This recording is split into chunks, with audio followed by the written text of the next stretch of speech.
Hey guys, what's up? It's me, the Meteoraptor, back here with a brand new movie review. And tonight, I'm gonna take a look at a 2011 movie that's Canadian. This title, I love this title. Hobo with a Shotgun. Yeah.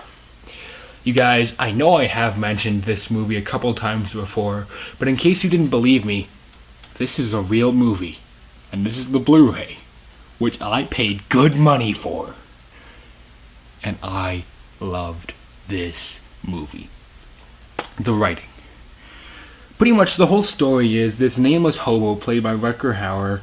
He shows up in this town where everything is controlled by this one, really evil guy called the Drake. Oh jeez, what was his name?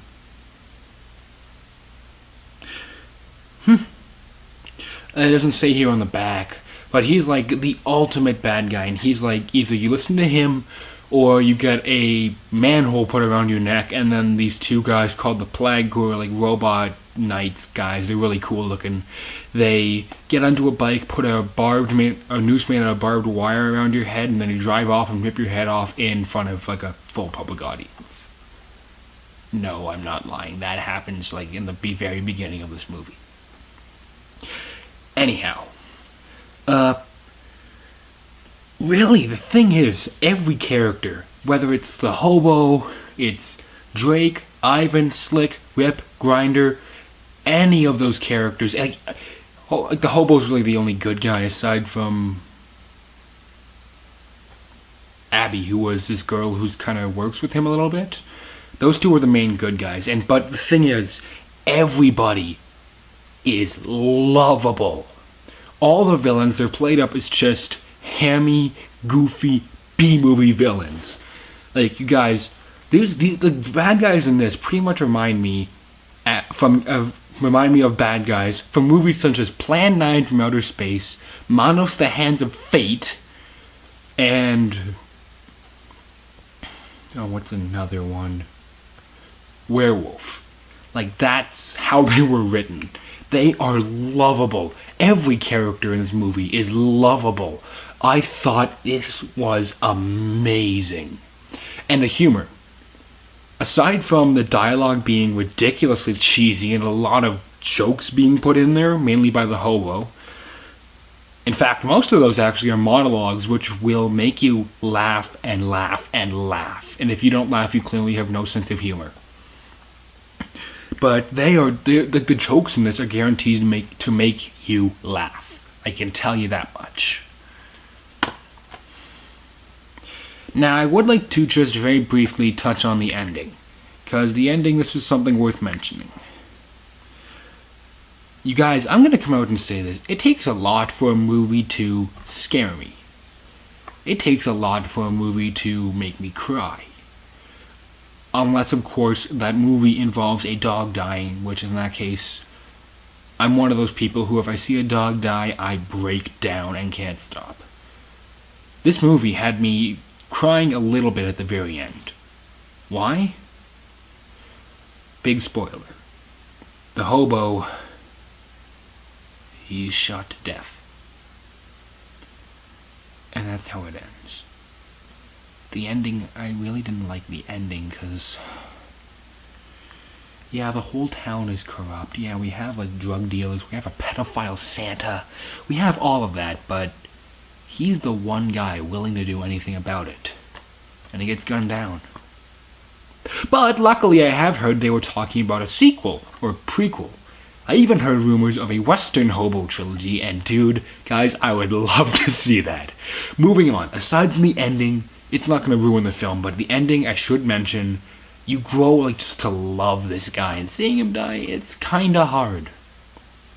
But you know what? That's just the movie for you. The acting. There was not a single bad actor in this entire movie.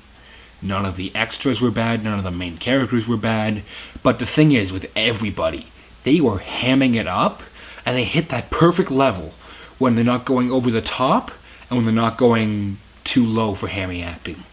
It is just the kind of acting that If Mystery Science Theater 3000 was here, was riffing this, or riff tracks, they probably never will, and I will cover why in a second. They would just be cracking up before they even were making jokes because of the acting. Everyone was just hamming it up, and you could tell the entire cast had a blast making this movie. The special effects. This movie was made on a really, really, really low budget. But the effects look amazing. However, I also should warn, this movie is incredibly gory, because we do have that one scene with the guy getting his head ripped off. And we do have a scene with the hobo duct taping a shotgun to a dude's crotch and then pulling the trigger. We do have a scene when the hobo, he puts the shotgun to the Drake's head and then blows his head open. Like, we have all of this. So if you're not a person who's into gore, stay away from this. And this is just to everyone watching this. Usually these kinds of films I would not go near. So why did I choose this one? Because this thing was made to be a love letter to 80s goofy action films. Like, guys, I tried watching Hostel. I can't stand that movie. I don't think it's worth anyone's time. And the reason why, and that's also like as gory as this, and the only reason I like this and not Hostel is because this was trying to be funny. If a movie is playing around with gore, like RoboCop and Punisher Warzone, I like it, you know. I just think it's just goofy enough it can help the movie. But the effects look amazing. But yeah, the camera work is great, the lighting, I should touch on this. A lot of the time, this film has this really odd red wash over the film is the best word to use. And I don't know if that was supposed to be a reference to Grindhouse or something, because the only history I can tell you behind this movie, it was made by two friends as a contest for Make a Grindhouse trailer. And then for some reason, Quentin Tarantino looked at it and said, that looks good, we need to make this into a full-length movie. I don't know anything else beyond that, guys. I'm really sorry, but that's everything I know. Anyhow, so it's like a lot of the film, it looks almost like it's going to be like washed out, but it isn't. So the lighting was really good, or it could have been editing, I don't know. So when it comes down to it, do you guys think I can recommend Hobo with a Shotgun? Oh yeah. No doubt here, guys, this movie scores 4 raptor claws out of 4, but that's because of my love of cheesy B-movies. However, this movie is not for children. This movie is not for the squeamish. This movie is not for people who want a good, strong plot, very well done acting, and realistic looking effects, even though the effects are pretty good. If you want a movie to take itself seriously, this is not the movie for you. In fact, if you want to watch reviews on movies that take themselves seriously,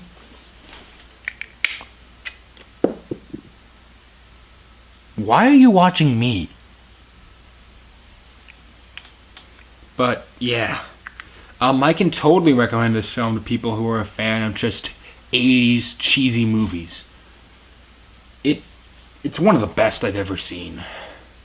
And even though this was made in 2011, it has that whole feel. That's what I'm getting at. And with that, you guys, I'm actually gonna go. So until next time, this is the Meteor Raptor saying keep cool, and I will see you guys around. Later.